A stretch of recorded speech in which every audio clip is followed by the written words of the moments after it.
Hey folks, let's just start with a basic question. What is light? This may be a review to many of you, but it's always good to go back and refresh our memories as to its very nature. So, we now know that light can be described as oscillating electromagnetic radiation. And by oscillations, what we mean is that we have these waves, these sinusoidal waves as depicted in this diagram here, representing light itself. Now, the light itself, and this was something that was only determined at the end of the 19th century, consists of electric fields and magnetic fields. The electric field represented in this diagram by the blue wave that is directed upwards, and the red represents the magnetic field, and we'll note that the electric field and the magnetic field are perpendicular to each other. So this is what we refer to as the wave nature of light. The fact that light is a wave was determined through some of its basic properties that we know are properties of waves themselves. So, for example, we have something called interference effects, which is characteristic of waves. Now, in this particular diagram, we'll note that on the left side, we have a water wave where there are two sources of these waves that propagate outward, and as these two sources propagate outwards, the waves interfere with each other, such that in these particular low areas, the waves cancel, and that's because of interference between the two.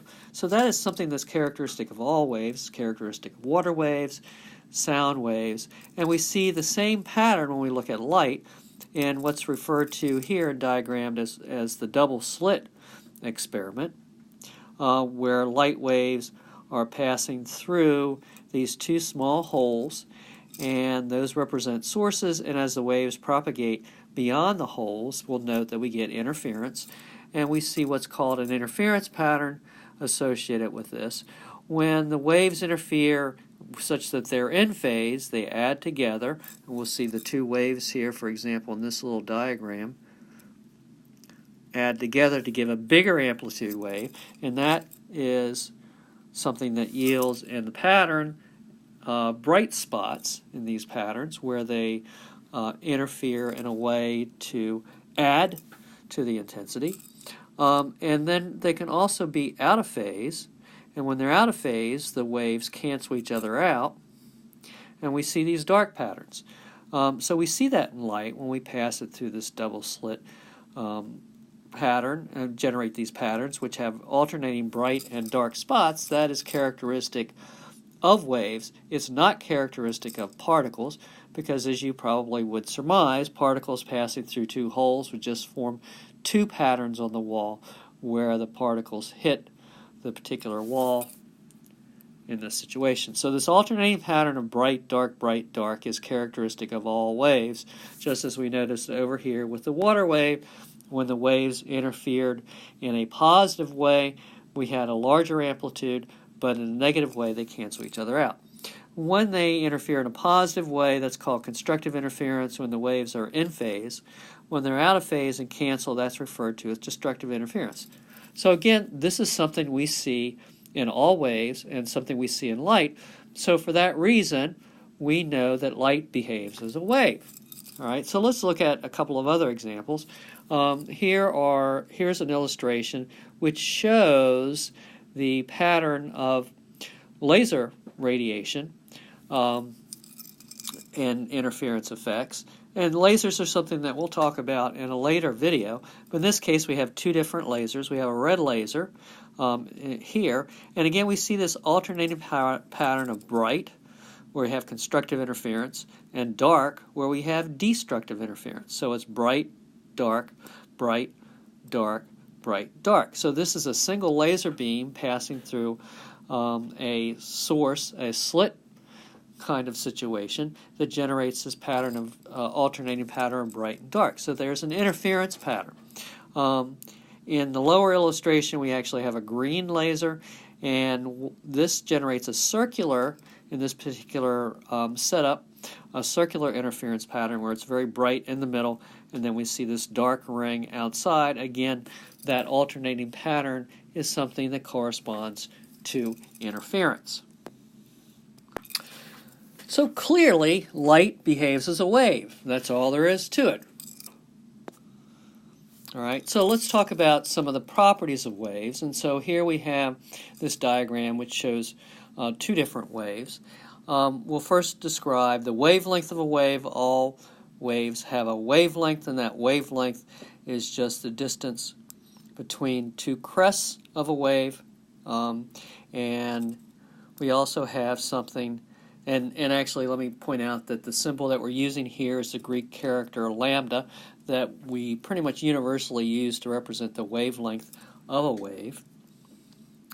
And then we also have something called the frequency, which is the number of waves that would pass by a fixed point in 1 second. So when we talk about waves, we talk about the wavelength of the wave and the frequency of the wave. Now the frequency characters is a Greek character nu. It kind of looks like a V, but not quite. So we will pretty much use universally the lambda corresponding to wavelength and the frequency corresponding, or nu corresponding to the frequency of a wave. Now the two different waves here, we'll note that we have the top wave, the red one, corresponds to a much longer wavelength than the purple one in this situation, and so therefore we'll note that we have that distinction between the two. But we'll also note that frequency and wavelength are inversely proportional, so when we have a longer wavelength, we're going to have a lower frequency. So the bottom wave has a shorter wavelength but a higher frequency. They are, of course, related mathematically to each other through a very simple relationship that's characteristic of all waves, and that is the wavelength times the frequency is equal to the speed of propagation of that wave. And this is a relationship for all waves, water waves, sound waves. The wavelength times the frequency is equal to the speed of the wave. Now, in the case of light, the speed is represented by c, which is the speed of light itself, which is 2.98 meters per second. Now, I will point out in units that when we talk about the units of a wave, we'll note that, of course, a wavelength is going to have units of length, and in SI units, that means that the wavelength would be in meters, although we won't always be using meters. Sometimes we'll be using nanometers or millimeters or picometers, depending on the type of wave that we might be talking about. And that frequency, represented by nu, is going to have units of inverse seconds, also referred to as hertz in that situation. So we will note, as we noted before, this inverse relationship between the wavelength and the frequency, so that a longer wavelength is going to correspond to a lower frequency. And again, this is characteristic of all waves, sound waves, water waves, and of course what we're talking about here are light waves. All right. So we have electromagnetic radiation oscillating, and we have this spectrum here that shows the different types of electromagnetic radiation and the frequencies and the wavelengths corresponding to those different types of radiation. We'll note over here on the high frequency side, we will have gamma rays and X-rays, which are lower frequency than gamma rays. We'll notice that on the left side, with the higher frequencies, we also have the much shorter wavelengths. So when we talk about gamma rays with, say, something on the order of 10 to the 22nd hertz, then we might be talking about wavelengths, very small wavelengths, on the order of 10 to the minus 14, 10 to the minus 13 meters. Visible light, as shown down here, corresponds to a very small region of the electromagnetic spectrum.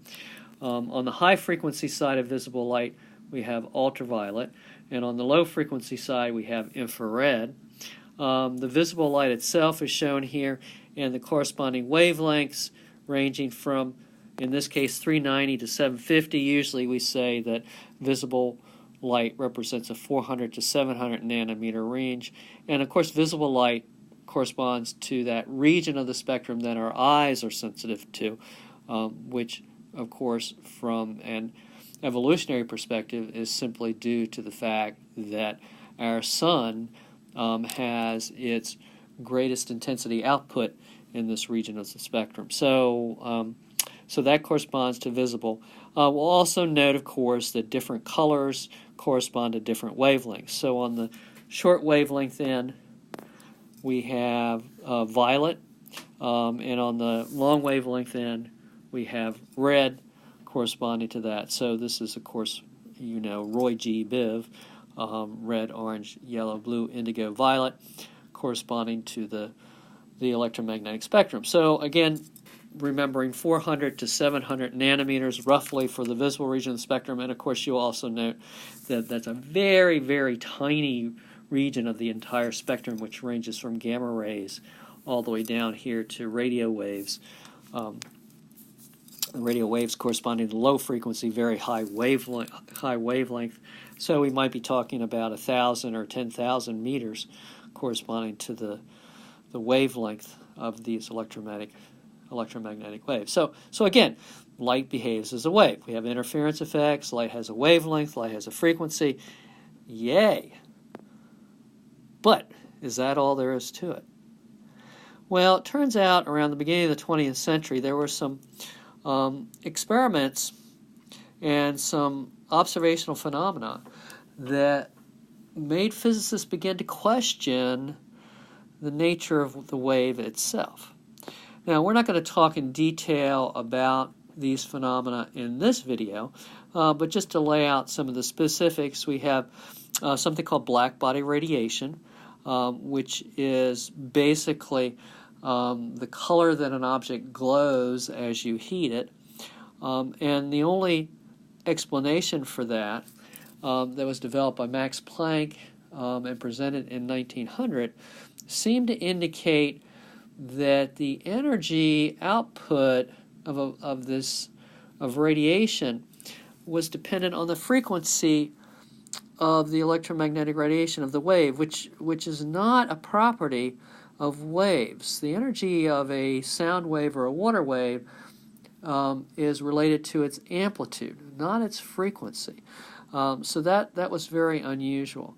And then there was the photoelectric effect, and the theory for that was developed by Albert Einstein in 1905, which was the year that he's published 4 seminal papers for the development of physics. Of course, one of those had to do with special relativity. And so again, here we had a situation where the energy output seemed to be dependent on the frequency of the wave and not the amplitude or intensity of the wave. And then there was atomic spectra, and atomic spectra we know has discrete lines. You know that from taking various chemistry classes. Spectroscopy, of course, is a powerful tool that we use for the identification of substances, and that's due to the fact that each substance has a fingerprint of discrete spectral lines. Now, again, that was something that couldn't simply be explained by the concept of light behaving as a wave. And so then we have to ask the question, does light consist of a collection of particles? Well, it behaves as a wave. How can it consist of a collection of particles? So we have to introduce something here that is a little bit confusing and confounding, and that is that this concept of wave-particle duality, that light will behave as a wave under certain circumstances and behave as a collection of particles under other circumstances. And again, we'll get into this in a little bit more detail later on, but right now we have this situation where we have wave-like properties where the light has a characteristic wavelength and a frequency, but it also has particle-like properties where the particles depend on the frequency of the light. And so this led to the Planck equation, which you've no doubt seen before, of E equals h nu. and nu being the frequency of the light, and h being what we now call Planck's constant, which is a very, very small number, but it is the proportionality constant to determine the energy of the wave at a particular frequency. And we will note in this that from this equation that the energy is proportional to the frequency. So as the frequency increases, the energy of the wave increases. All right. And that because frequency is inversely proportional to the wavelength, we'll note that energy is therefore also inversely proportional to the wavelength. So as the wavelength increases, the energy decreases. Now, so this is the energy corresponding to these particles of light, which you now know we refer to as photons. Photons, of course, are particles of light. This term was coined by G.N. Lewis, our favorite chemist, in the 1920s. So photons have an energy equal to h nu, proportional to the frequency. So higher frequency photons are going to have higher energy. And that gets us back to our spectrum here, where we will note on the left side of our diagram where we have higher frequency, that means we have higher energy. And so gamma rays are very high energy very high energy electromagnetic radiation, and the gamma rays are emitted in nuclear processes. X-rays, also very high energy, but not as high as gamma rays. Then ultraviolet light is higher energy than visible light, and ultraviolet light, of course, is what we are concerned about when we talk about exposure to sunlight. Overexposure to ultraviolet light, higher energy ultraviolet light can rupture chemical bonds.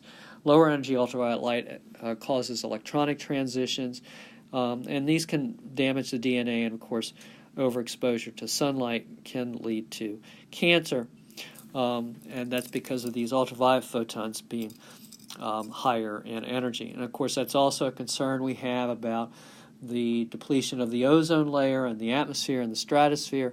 Ozone helps to block high energy ultraviolet rays. The higher frequency ultraviolet rays are blocked by the ozone layer, but if we deplete the ozone layer, that means these higher frequency photons get through, and because they're higher energy, that can cause more damage to molecules and rupturing chemical bonds that can lead to all kinds of issues with biological systems.